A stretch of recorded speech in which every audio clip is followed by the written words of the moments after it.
1 3/4.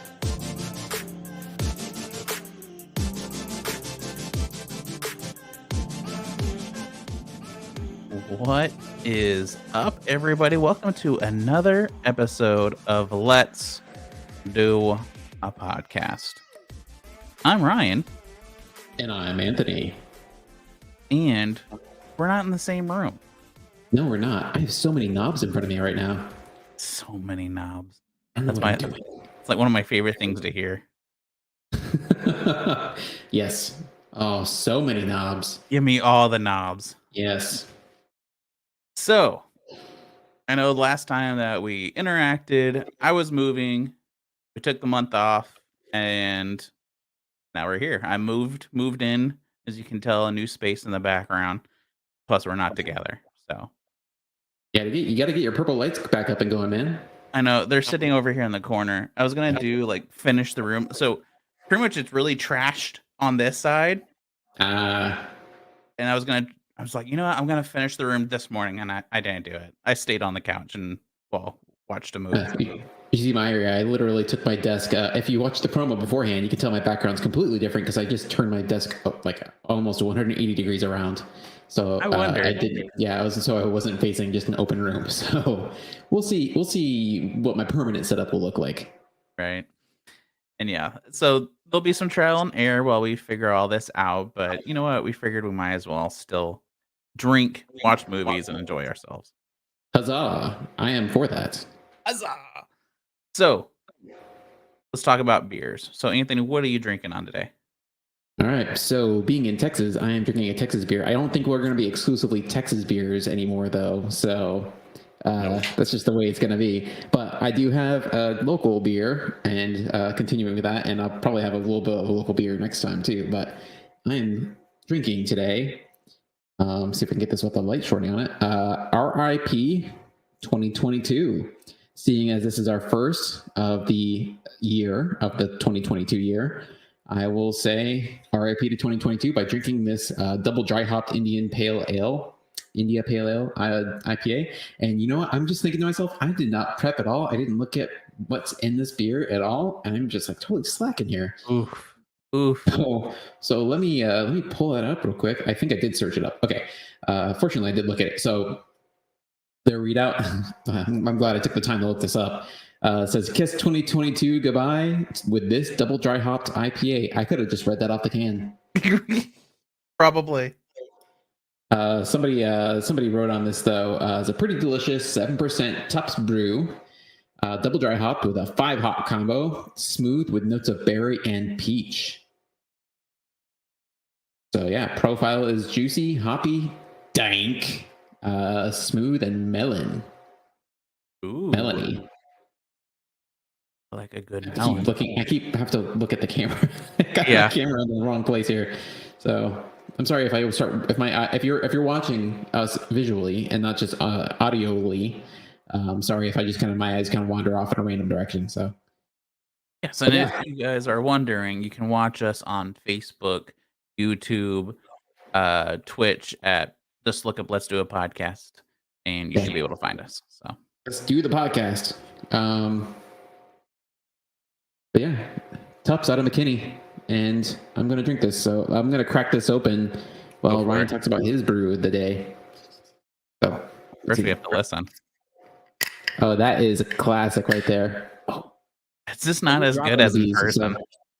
What's that? It's just not as good as in person. But I know, right? I did drop one of these when I was at this when I was buying them, and so it's going to be a little bit of a roulette to see which one explodes on me.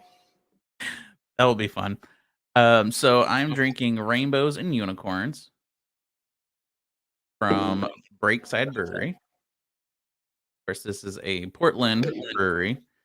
So me and my wife did a vacation. Oh, did you spill some? Yeah, the first thing I did was I spilled it on my keyboard. Nice.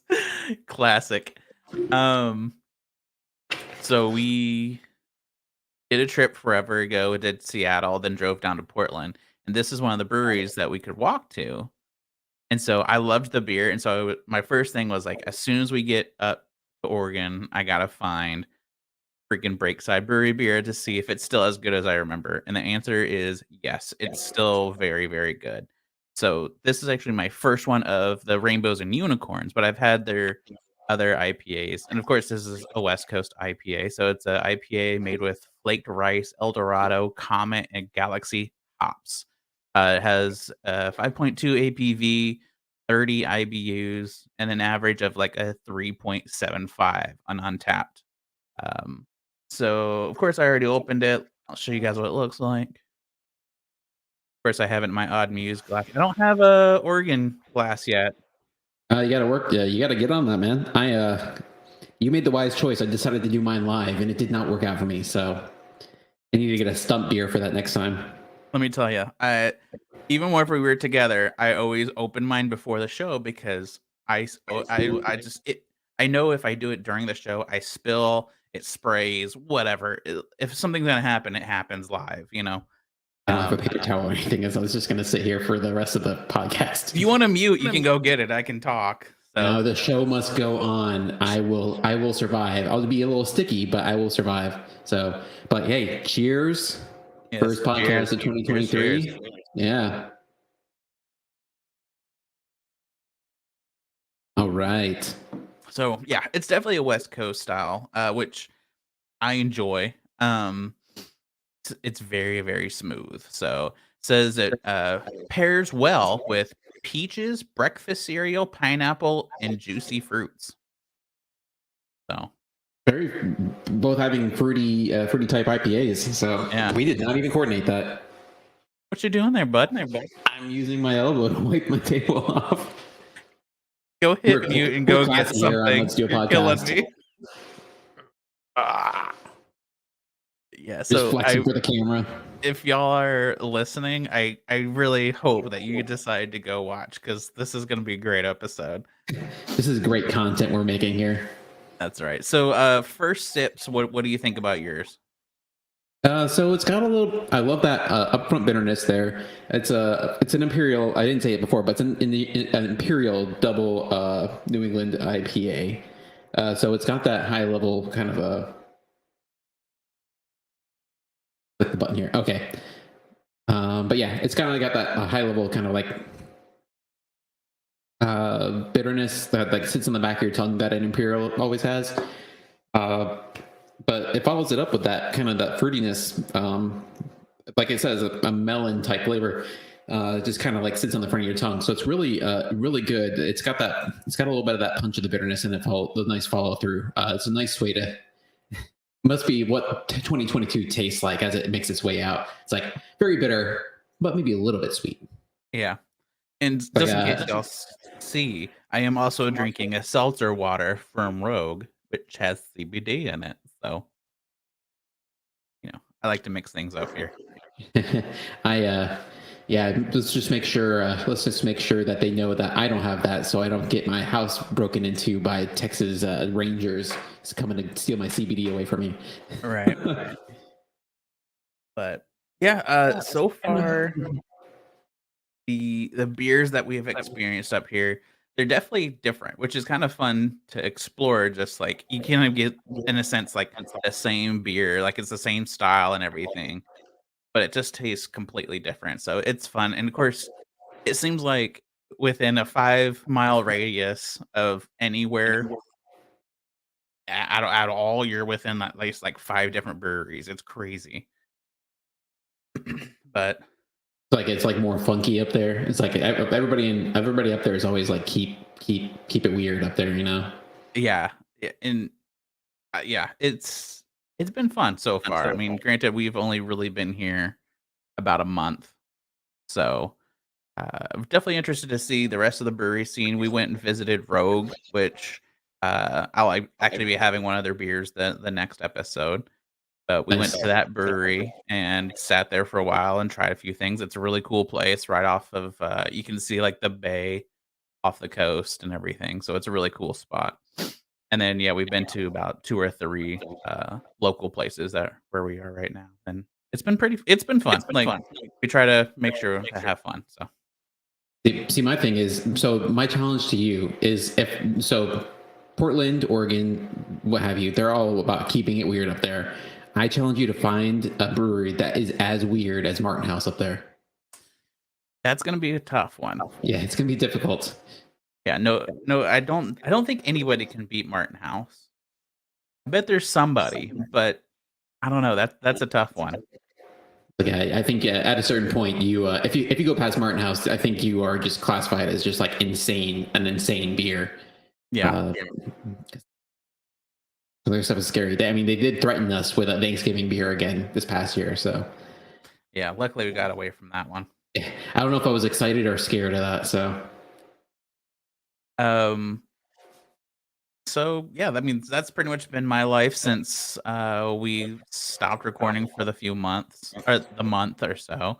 It's kind of just been moving and trying to get comfortable and unpacking and all that kind of stuff. So Anthony, what have you been doing with your time off? I have been using my time off to play a lot of Kerbal Space Program and run, because I'm running my first marathon in just a few weeks. So not been running as much as I should have been running. Probably drinking more beer than I should be been running at this point. But I'm purportedly preparing for that, and that's basically been my past 6 weeks, is Nice. running and playing video games and working. I live a exciting life. Listen, mine's only exciting because anything that I do is like new right now. But yeah, I mean, Monday through Friday, like I work, and then on the weekends it's like, do we want to go out? I don't know. Should we go out? Just like, I mean, so Seriously, anywhere you go right now is going to be like a weird, different thing. So yeah. And honestly, so since I work from home, I sometimes kind of forget until like we actually go out. I'm like, oh yeah, we live somewhere new. Kind of forget about that. Like, but all right. Yeah. So before we move on to the movie, I did want to. So this is releasing on Tuesday. However, we are recording on Sunday before the superb owl occurs. Ryan, what do you think how the game went? What are your thoughts on the big game? It's like, how do you feel about the big play? Well, let me tell you. The team that won is the team that scored the most points, and the team that lost didn't score as many points. They didn't play as good. It's true. And on offense or defense. It's very exciting for that one team. Yeah, I'm sure the fans in Philly and or Philadelphia are quite happy and or sad about that. So go sports. Go sports. Super football game. Yeah. I am on a less serious note, more serious note, whatever have you. So like I'm very conflicted about how this occurs, and of course, you listening to this, you'll know what happened. But I'm very much go Jalen Hurts because he was like my lead quarterback on my fantasy team. But I also hate the Eagles, so because I'm a Buccaneers fan, and the Eagles have been a thorn in our side for like a long time. So I'm just like, I want Jalen Hurts to do good, but I also want the Eagles to lose. But I also don't like Andy Reid either. So I just don't like either team that's in the Super Bowl. Can they both lose? Did they both lose? I'm pretty sure they both lost. I mean, maybe, I feel like not many people truly care about the Super Bowl this year, but that's just me. Yeah, maybe Tom Brady just came out there as like, screw this, I'm fucking playing anyways. It's my last year. And he proceeds to throw the ball maybe like 10 yards because he's like losing his arm. I still couldn't throw the ball nearly as far as that guy's it. So, like pretty much like almost any year, except for last year, we actually came over to your house. But this year, I think it's over. We watched it, but it's going to be in the background as we clean or do laundry. Like, we're not going to sit down and watch. Now, the halftime show, of course, you always got to sit down and watch the halftime show. But I don't even know who performs for the halftime show. I think it was Rihanna. I think that's what Hannah told me. Something like that. I don't know. I liked it when The Weeknd did it. The Weeknd was really good. Rihanna, I'm sure last year was really too. Yeah. I will have.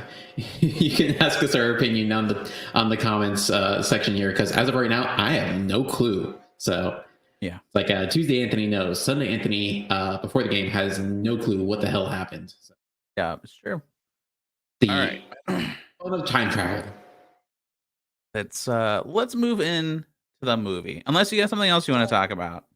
No, I brought up the beer and big D list here. Just beer news. yeah, just quick thing. So we have a lot of Valentine's Day events coming up. So if you're listening to this on Tuesday, Valentine's Day is today. So if you don't have anything already planned, get on it, dude.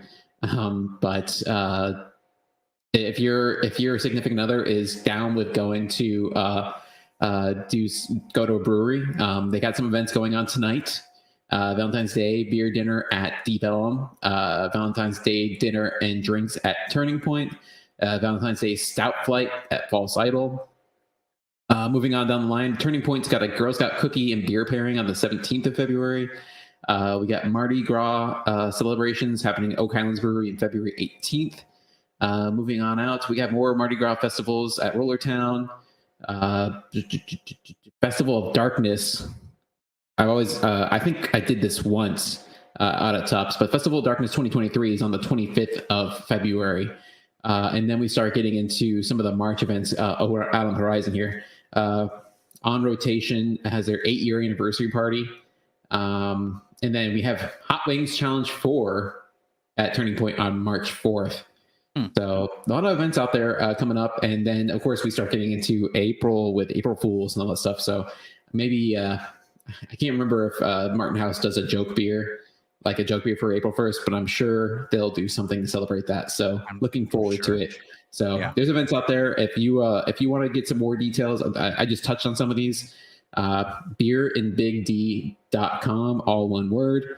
Check it out. The guy, I forget the guy's name who runs that site, but he is exhaustive in his detail. He picks it all up. Beerandbigd.com. Check it out and just hit up some of these events. The breweries are like busting their tails to get this stuff out for us to do.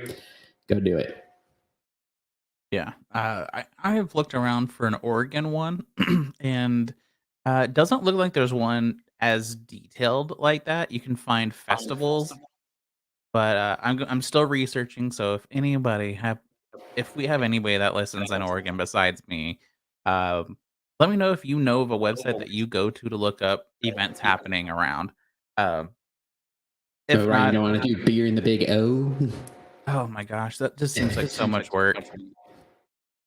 Like we even talked about, we're like, oh, you could start it. I'm like, yikes. I mean, I don't have that much time. And you should reach out to Beer and Big D and see how he does it. I mean, I have no clue how he pulls that information together. It's I don't. He could work in the brewing industry for all I know, but if he doesn't, man, maybe he's just got some kind of like macro where he just pulls all this stuff off of like Google or something, and he like throws it up on his website. It could be something like that. So doing the Lord's work though. Yeah, I don't have any events except for. Listen, I know Wednesdays at Gilgamesh is trivia, and also Wednesdays it's called like the end or something like that. Also has trivia. Tuesdays they have bingo over at Tsunami Tap House. Stuff that I've looked up before, but there you go. That's my beer news. Beer and trivia, all about it. Yes, we've gone to trivia the last 3 weeks. No, 2 weeks. We're going this week actually, so it'll be 3 weeks. A fun way to meet new people, and plus we love doing trivia. So yeah. I'll have to come up and come up there and play with you guys one time, so you can so you can have your ringer back. Right. Like, or at least someone who purports themselves to be a ringer and always does terribly anyways. So better than truly. Me. All right. Well, I think it's actually time to get into the movie now, right? I guess. So it's the unbearable weight of massive talent. Of course, we're in CAGEFEST, so it's Nicolas Cage. About Nicolas Cage. CAGEFEST. Wow, what a movie! So when I first saw this one, I saw this one as a preview. When I went to go see a Marvel film, it was like back in 2021 when I first saw a trailer for it. And I was like, all right, cool. Nicolas Cage. It's about Nicolas Cage, and it stars Nicolas Cage as Nicolas Cage. That's a fictionalized version of Nicolas Cage. It's probably the version that everybody thinks is like Nicolas Cage in real life. Which, I mean, if you follow Nicolas Cage at all, you know that he's not like Nicolas Cage all the time. He's like an actual human being. Yeah. But I saw that, and then I was like, oh, Nicolas Cage movie, cool. It's odd that it's being advertised in a movie theater, but we've had this like Cage renaissance recently, where he's been in like all these like big movies, like when he was in Pig. It's like got a lot of like buzz. And so we're starting to see more of this where like Cage is getting like a lot more attention in his movies. But I saw this and I saw like, all right, cool. Nicolas Cage is playing Nicolas Cage. And I saw Pedro Pascal. I was like, holy fuck. And I saw like Tiffany Haddish and a few other like big names, Neil Patrick Harris. I was like, hot damn. So I was like, Yeah. this is looking good. So I was really excited when I saw it. And I don't think I was disappointed. I didn't get to see it in the theater, unfortunately. Things were still a little too COVID-y for me at the time. I probably was only willing to go out and see Marvel movies at this point because I always go to the theater to see a Marvel movie. Yeah, I saw it. I saw it when it came out on digital, and I saw it again, and I'm still not disappointed in this movie. No, I agree. So this was my first time watching it actually this morning. It was kind of the same as you. Was like I saw the commercial and I was like, oh, okay, this is a movie I know. Well, for one, I knew we were going to do it for Let's Do a Podcast. But on top of that, I was like, I actually wanted to see it, and it definitely did not disappoint at all. It was so much fun, and it's so wild. I think that's what makes it fun. Is like it's Nicolas Cage played up as the Nicolas Cage we all picture him how to be, like who he would how he would be in real life. It just it was so crazy. It was so fun. You truly had no idea what was going to happen next. Especially whenever they got on acid. That was so great. We're getting into the territory of things I liked about this movie. Yeah. So I guess, I mean, you kind of already gave the breakdown in a sense. Yeah, basically, yeah. So it's basically like, so the breakdown is, I'm going to do this off the cuff because I am not prepared. I didn't bring up the synopsis. But Nick Cage, he's in dire financial straits. He's having a hard time getting in the movies, which he is not in real life. He's in so many freaking movies, bad movies, good movies. He doesn't give a shit. He's going to do movies because he just loves throwing the freaking movies. But he's been having a hard time with the money. And so he does a job, which apparently you hear about celebrities doing this all the time, where they take money to go hang out at some rich person's party. So he goes to Spain to hang out in this guy's party. Turns out he's a drug trafficker, or at least he runs his family as drug traffickers. But he's a huge Nick Cage fan, and things ensue from there. They get tied up with the CIA. Which is who Tiffany Haddish and I forget the name of the other guy. That's with her. This guy from the Mini Project. Forget his name in real life though. Anyways, and then like Nick Cage's family, fictionalized family, gets involved, and I think just gets like to be like car chases. Like it goes in the direction you would not have thought it would have gone into. Like action, like high action car chases, people jumping off of cliffs, people doing LSD. It's just gets nuts. But it really displays a fictionalized Nick Cage and real Nick Cage is like a range, and there's like a ton of really good like Nick Cage like Easter eggs and references in the course of the movie too. It's pretty freaking great.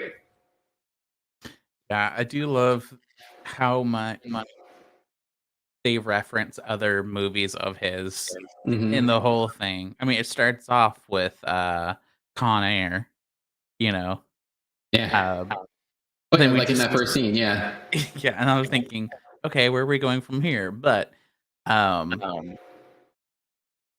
it's it, so as a lot of y'all know, if y'all have listened to most of our Cage Fests, I'm not the biggest fan of Nicolas Cage, but to me, this is the perfect Nicolas Cage movie because he doesn't really have to do a lot of acting.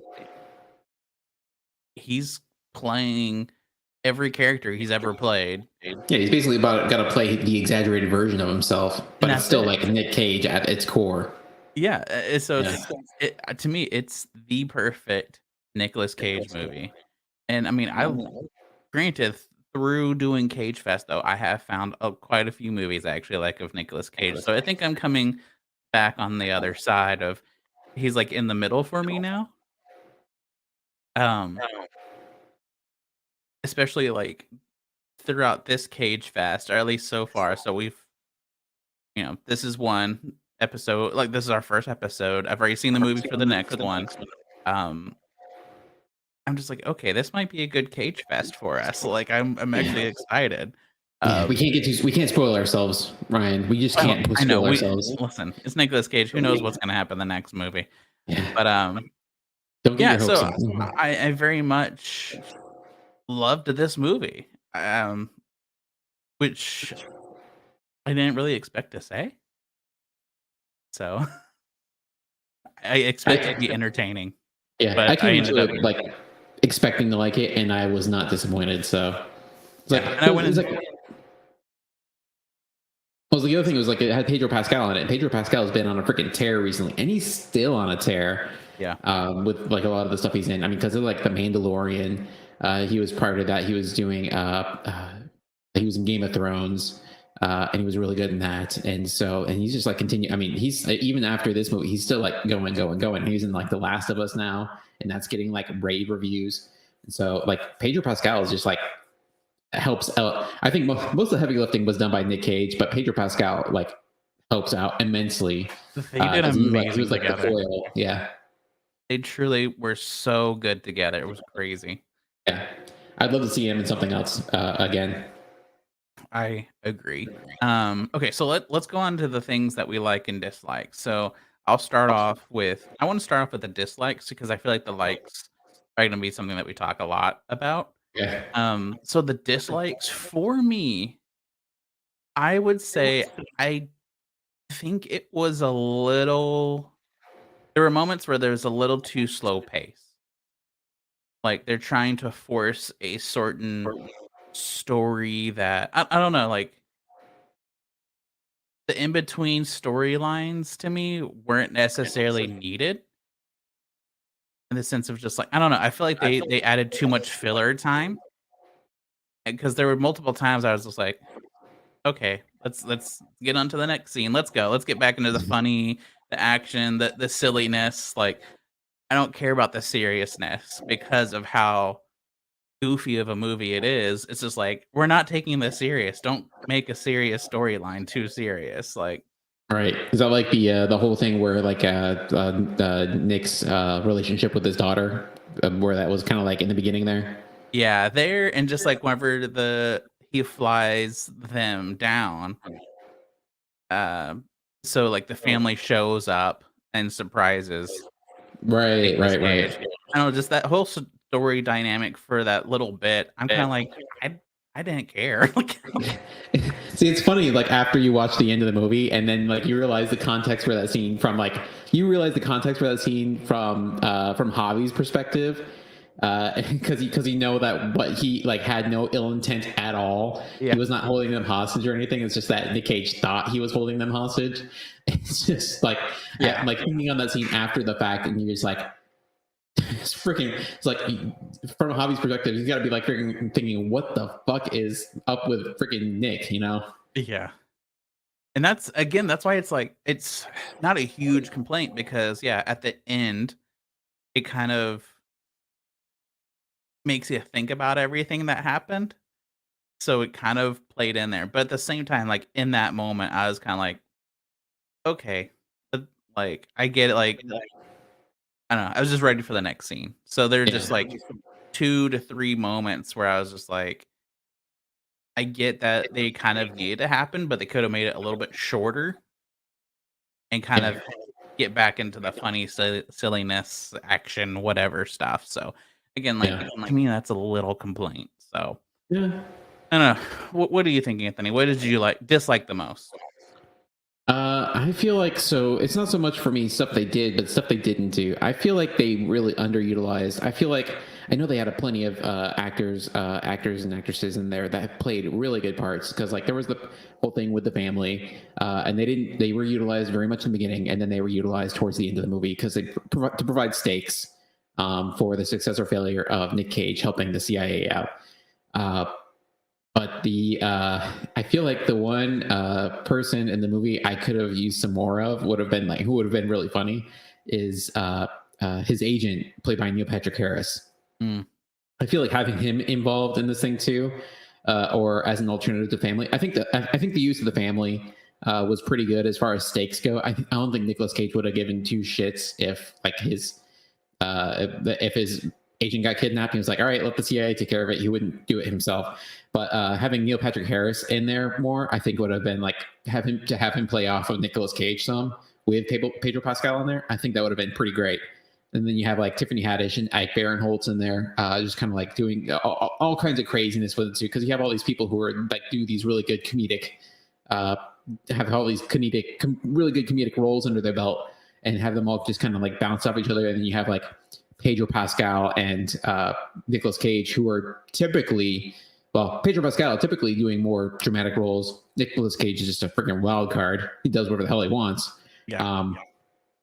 But I didn't know the actresses who played his wife and daughter at all that well. So I thought it would have been really interesting to have NPH tied up in there a little bit as well. I was really interested to see him in there as the agent, but yeah, I think it would have been interesting to see him more. So that's my thing. I didn't really care for. I wish we had some more Neil Patrick Harris in the movie. Yeah. Nice. I do agree with that though. All right. So the thing that we liked the most about this movie, um,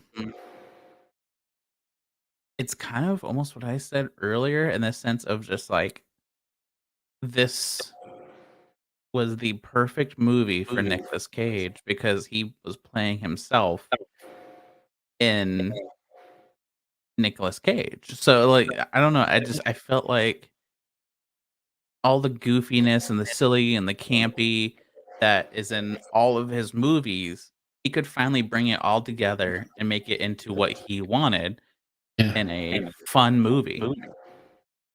Um, it's I don't know. I just felt like that was such an easy role for him. Maybe like I don't know if it really was, but it just felt like that was probably such an easy role because he was kind of playing himself. Now, obviously, that's not him, but that's the extreme him. Well, it's like Um, if there's one thing that Nick Cage is good at, he's like I feel like he's like really good. He excels at doing that gonzo, crazy Nick Cage, mhm, uh, almost farcical thing that he does. And I yeah, feel like he was just like if Nick Cage was like this all the time, this is who that Nick Cage would be. yeah, because you kind of got this feeling that like he felt at home while doing this kind of movie. Like, I don't know, just, like, I noticed, like, it felt like he wasn't trying super hard because, in the past movies, like, that's always been kind of my complaints is he tries so hard, but, like, he can't nail that accent or he can't, he just can't quite get to that page where you're like, "I need you here." But in this, it's just like, he doesn't have to be here because here is just him.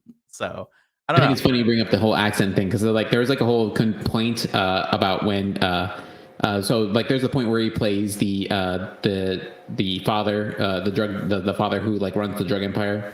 I think his name is like Sergio. Yeah, something like that. And so he like wears the makeup and the wig and all that stuff, and like he comes out there with like that crazy Italian accent, and that's like a reference to when he was in Captain Corelli's Mandolin, which they reference because that's where he met his wife in the movie.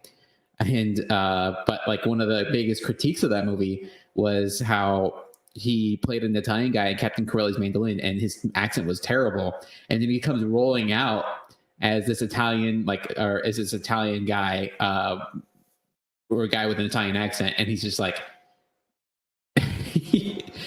they buy it. It's which is funny as hell that he's like this Italian dude that's just coming in there to freaking like make this deal to combine drug empires. I forget what the hell that whole plot was. Yeah, I just remember that they were like trying to save the family, but. It's like kind of like a fuck you to the critics. It's like, hey, I can do a fucking Italian accent, so you guys can fuck off. So yeah. So I mean, I don't know. I just there's a lot that I really enjoyed about this movie, but truly the acting, not even Nicolas Cage, but truly everybody. I felt like it was a really good job. It kind of got the vibe of it seemed like everybody probably enjoyed making this movie together. yeah, I don't know. It just seemed like such a fun movie. it seemed like we were having fun. Like the biggest example of that is when they do the LSD drug trip, where Pedro and because they're like driving because they're like trying to get inspiration for this movie they're going to write together, right? Yeah. And so like, and that just culminates in them. Was it they're running away from the police? They feel like they're running away from the police, and they're like jumping over the wall. Yeah. It's like Pedro Pascal like hoists him over, and he's like, it's like I won't forget you, and he like jumps over the wall, and they showed it in the trailer, which is as a shame that we already knew this was coming before we saw it, but like he just ends up Pedro ends up just poking his head around the wall, and they're like, oh, okay, it wasn't a big deal. You can just walk around the wall. We didn't have to do this whole big deal about it. Yeah. But that was like, to me, even though I knew that was coming, that was like one of my favorite parts of the movie was the LSD drug trip and like an insanity that like just like kind of like came from that. Yeah, they see the same guys, but the same guys are just like talking to each other, eating ice cream, and they're running and getting hit by cars and shit. Like it's really, really funny. So yeah. So that's what I liked. So you're turning it to me. Oh, I thought we were just tag teaming this one. Oh no, that's fine. Yeah, but so I do have I did love all the references to other Nicolas Cage movies. So like I mentioned, Captain Corelli's mandolin. There was a reference to that with the whole Italian accent thing. There was the part where he was talking about his belt, the tarantula belt. Where he's like, my agent was telling me to wear like a belt that was a bee, and he's like, no, not the bees. And it was like a reference to like, oh no, not the bees. Yeah, that was pretty good. There was the Con Air reference. There was just a ton of them. So many. Like the young version that he had in his head that he kept talking to was from like this like late night show that he like went to where he was like, he must have been coked out of his mind. I ended up watching this interview after the movie because I was like so curious about where this version of Nicolas Cage came from. But it was like he was like so high on himself after it was either after Peggy Sue got married or Raising Arizona or something like that, and he was just like going like absolutely nuts. And they brought that Nicolas Cage. They must have used like some kind of deep fake technology or something to bring him up there. Bring back like young Nicolas Cage, but like they just have like the nuts like woo Nicolas Cage going on there, and it was like that's how he was in real life for a period of time there. It's like this older Nicolas Cage is fictionalized, but then this younger Nicolas Cage is how he was when he was that age. So but yeah, like there are other reference Leaving Las Vegas reference when he steps into the pool with the beer. It's like totally the same scene, except instead of his wife saving him from the bottom of the pool, it's Pedro Pascal coming to save him. So, but there's a ton of little Easter eggs like that, and ton of little Nicolas Cage Easter eggs. Yeah. And so I feel like this is like the most self-referential thing that he's reached the point in his career where he can just like make references to other movies he's done, and and people like us can be like, hey, I know that reference. So, yeah. It's like I'm pretty sure it's like the next movie I'm really excited to see him in is Renfeld, and I'm sure I'm going to mention this a few more times over the course of the month. And I'm pretty sure there are going to be references to Vampire's Kiss all throughout that movie. Probably. Because he's playing Dracula, and if he doesn't say I'm a vampire during the course of that movie, I'll be severely disappointed. So yeah, he has to. So something that's kind of fun is in the credits, Nicolas Cage is posted on there twice. One as Nick Cage playing Nick Cage, and one Nicholas how do you say his last name? Nicholas Coppola. Coppola Yeah. playing Nicky. So he put himself twice in the credits, which is pretty funny. Yeah, which Nicholas Coppola is his real name. Nick Cage is not his real name. Yeah. Because he's like related to, I think he's like the nephew of Francis Ford Coppola. Sure. Yeah. So like Nick Cage is totally not his real name. So I thought that, yeah, that's pretty interesting. I saw that too. Yeah. Okay. So for the new year, we're actually going to change up our ratings here. So This is the first I'm hearing of this. I know. I sprung it on Anthony. So we're on an app called Letterbox, which is a movie check-in system. So it's kind of like Untapped, but for movies. So I joined Let's Do a Podcast. I went and I put all of our old movies that we watched. I haven't rated them all because that's going to take forever. Yeah, we got to catch up there. But I put them all as like we watched them, and I made like a favorites list and everything. So Is we're this how gonna we do get some of these films onto the Criterion Collection? yeah. So for the Criterion Collection, gonna happen. So the way we're gonna rate it is based off of how they do the rating system on here, which is 1 through 5 stars. So we're both gonna give it a rating, then we'll split it of like however, what the average is, and then we'll post it on here. So if you guys want to follow us on Letterbox, make sure you follow Let's Do a Podcast on Letterbox. You can find us, see our ratings, what we've watched. It's also a good place where you can see what we have planned coming up, because I have a watch list for us for everything that we're going to be watching whenever I know. So I figured it's a good way to try to get the people involved. So, yes. So Anthony, 1 out of 5, how would you rate this movie? Are there half scores? Can we do a half score? No. I have to round up then. Yeah, we can. Sorry. Oh, we can? 4.5 then. No movie's perfect. I'll give it a 4.5. Said perfect and then gave it a 4.5. That doesn't make sense. No, I said no movie is perfect. It's like if it was between a 4 and a 5, I'll round up. But it's like no movie is perfect. I'd do 4.5. I love this movie. It's one I'll probably watch again at some point. I really enjoyed watching this. It may be up there with one of my. It may be near the top of my favorite Nicolas Cage movies. Yeah. Maybe you'll find out what my favorite Nicolas Cage movie is. I think Ryan and you and I have probably discussed like one of my favorite Nicolas Cage movies because when we were talking about which movies we would do this year. But we have not done it yet. So, do we have it on the list to do this year or no? No, we don't. We threw it. Okay. I threw it out there as one to watch because like I was really fan of it. I was really a big fan of his late 2000s, early 2010s work. So, you know what? Maybe we'll add a 5th movie and we'll do it. All right. Maybe to make up for the lost time. We'll do an extra one because why not? I'm already doing 4. Might as well do a 5th Nicolas Cage movie. So I agree. I would give this a 4.5. I mean, I would give it a 5, but just so I don't have to, do anything else, let's give it a 4.5. I think it's a great movie.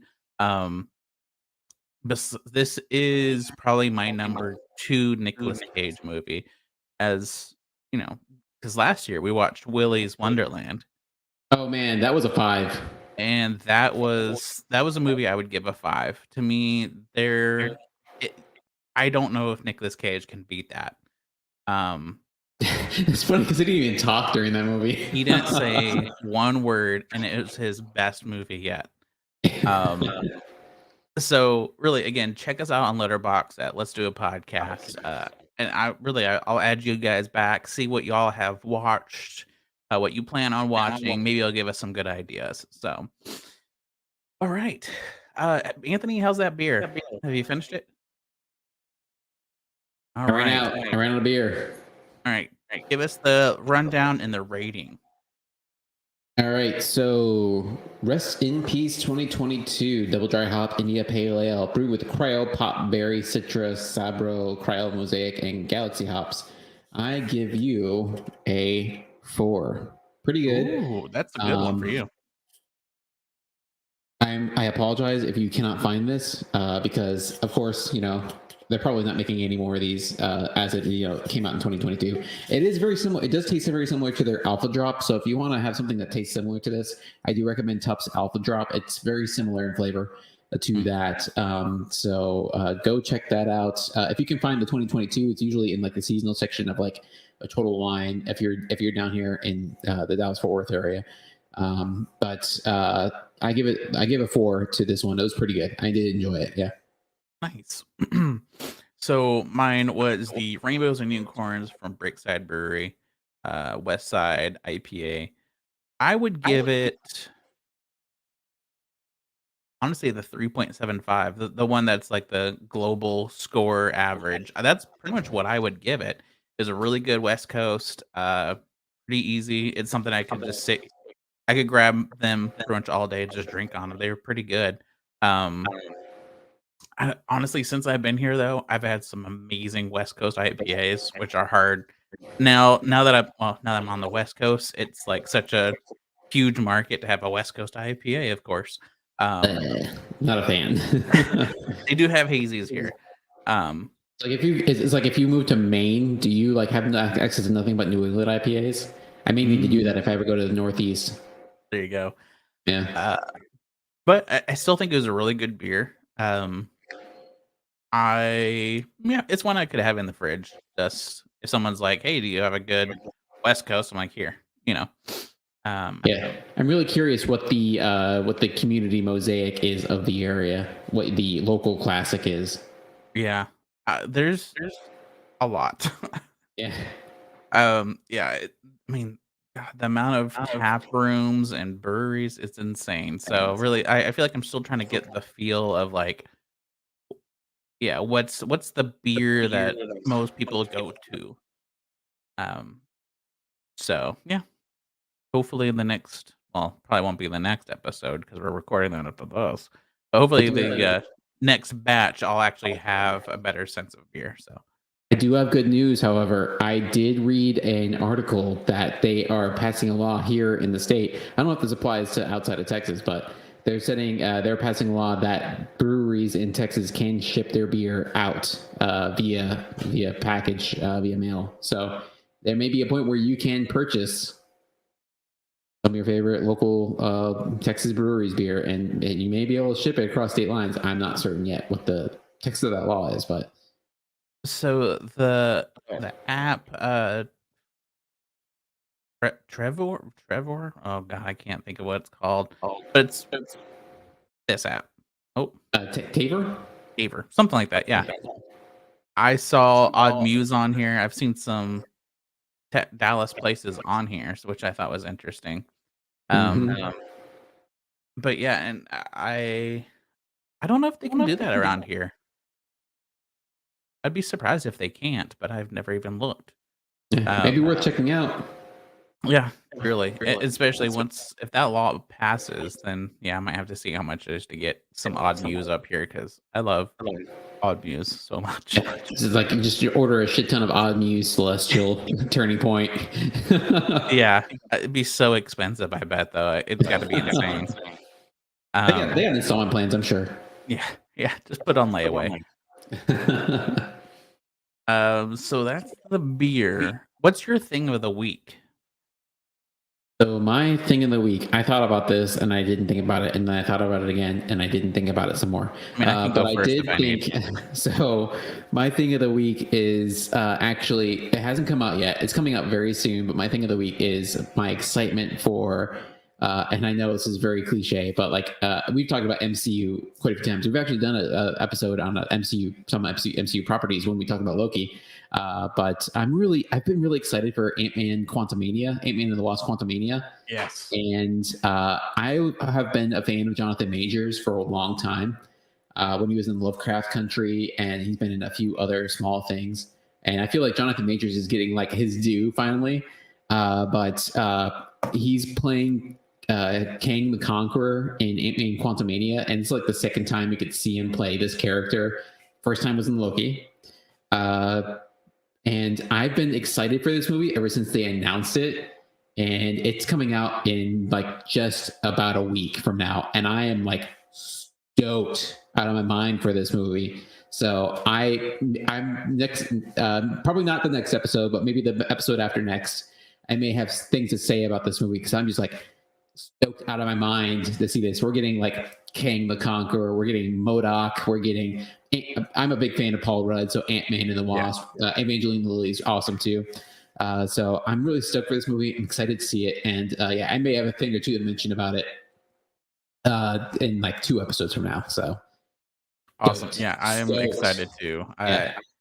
It's been a while since we've gone and seen a movie, and I'm like, we might have to go. So my thing of the week, apparently it can be controversial. So I just want to say straightforward that I don't support the creator of the series, but the new game, Hogwarts Legacy. Oh, have you tried playing it? I downloaded it yesterday. Oh, yeah? I spent over 5 hours playing it. Really? I've heard the gameplay is really good. It's amazing. It's so much fun. It's been years since I've found a game that like I'm excited to play again. But of course, I had to do research. Thankfully, the creator does not get a cent of purchase, like anything related to this series. So I felt just like a flat fee for the license. Yeah. Okay. Because I was just like, I'm not gonna buy it. Like, I don't know. There's a lot of controversy about it, of course. But I did my research because I was like, I want to play it, but I don't want to support something that I shouldn't. So I felt better knowing that like she ain't getting no money. So I'm done. Yeah. I'm like, cool, I can play it. It's always rough when you have like a property you really enjoy, and then the person who created it is like a terrible human being. Yeah. I had the same thing with when I was. I'm a huge fan of Ender's Game and all those properties, and friggin' Orson Scott Card is like a terrible trash bag of human. So yeah. And that's what's so rough, honestly, about a lot of things. It's just some people just suck, man.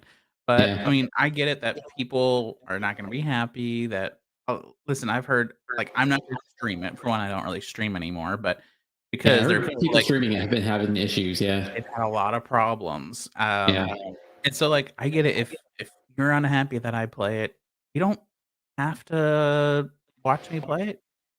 I don't know. Like I don't know. In my opinion, come on. You can always go back play GTA 5 as a mailman. Yeah, like I don't know. To me, it's over. Fighting hate with hate doesn't work, and that's what's happening. So, anyways, we'll move on. But yeah, so the game itself, though, I'm having a blast with. Especially, I mean, it's open world, which is insane. Yeah, so I spent over 5 hours. And I'm only like I think 6% done with the game. But one thing, I did read through all the books, and it was a while ago when I read them. But one thing I found really interesting, I was watching a preview of the game, and like in the books, there's like the unforgivable curses.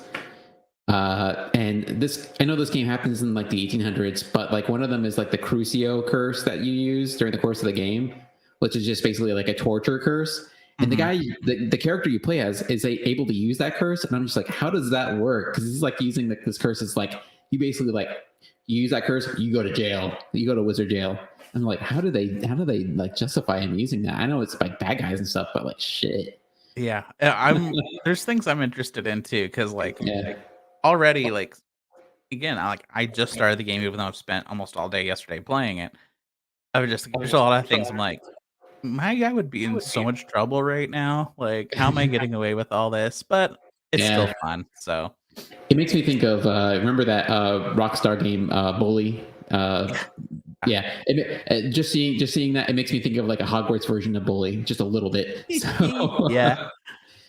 But it's fun to like you go. They they put the hat on you to pick which house you're gonna be in, and then you go pick your wand and like just all that kind of stuff. Which house did you pick? Somehow it put me in Slytherin, Uh, which is so funny because I'm like, now you gotta be evil.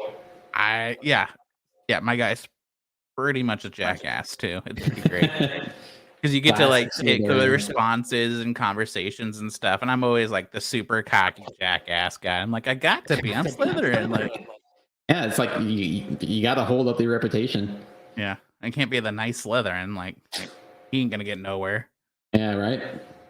So yeah, so that's my thing of the week. If you love Harry Potter still, and you know you're on the fence of not wanting to support her and all that stuff, you can still get the game and you'll be fine. So, Yeah, a lot of good developers put a lot of good work into that. So yeah, the amount of jobs that you're supporting, like you're supporting more of creators and inventors and coders and just like if you actually think about the people you're actually supporting with this game, it's actually a good investment. So anyways, that's my thing of the week and I'm sticking to it. So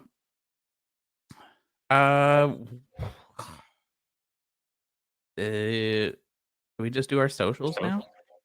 yeah. So our social media are on Facebook. You can find us right here. We're watching the video. You can also find us on YouTube. If you're watching us there. Let's do a podcast 22, or is it just Let's Do a Podcast? I don't know. We're on YouTube. Just search Let's Do a Podcast, and we'll be in the listing somewhere. Should be. Are we on Twitch still? Yes. I can't remember. Yep. Is it podcast? Let's Do a Podcast. So podcast on Twitch. We have other socials as well. I'm working on getting more involved in the socials again. But if you really want to see some of the old posts we have on Instagram, let's Instapod. I shut down our Twitter account a while ago, so don't worry about that.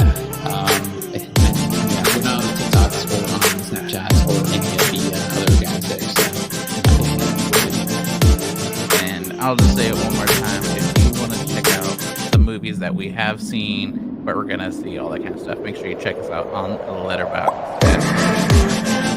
Besides that, guys, if you have any beer or liquor, make sure you hit us up.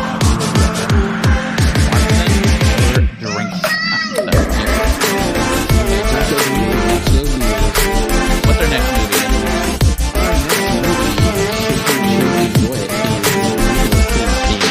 Humanity better. Buckle up for that one, guys.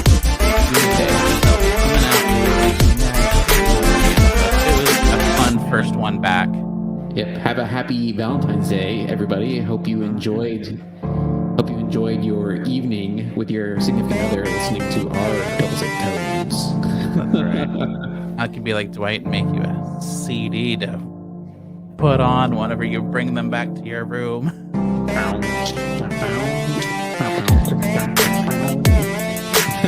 All right, guys. Thank you so much for hanging out with us, and we'll see you next week.